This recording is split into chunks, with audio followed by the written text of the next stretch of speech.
நம்மளோட இந்த லைஃப்ல நம்ம தொலைச்ச ஒரு அழகான விஷயம் லெட்டர். இல்ல நிறைய பேர் தொலைக்காம பத்திரப்படுத்தி வச்சிருக்கிற ரொம்ப ரொம்ப அழகான விஷயம் லெட்டர்.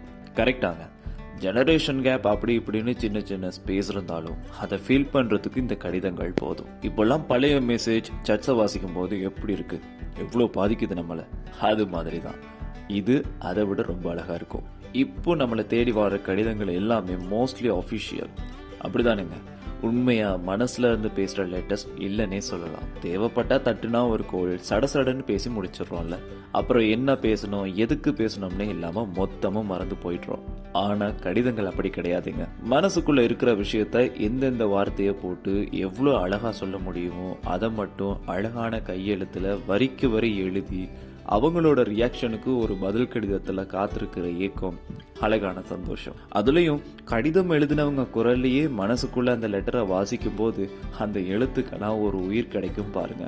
அதுதாங்க மேஜிக். கடிதம் மூலமா காதலிச்சவங்க உண்மையாலுமே லக்கி தான்.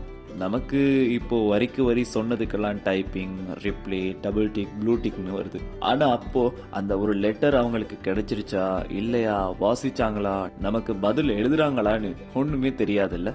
அந்த தவிப்புல மனசுல இருந்த வார்த்தைகள் முட்டி மோதிட்டு இருந்த அந்த கடிதங்கள் உங்ககிட்ட இன்னும் இருக்கா?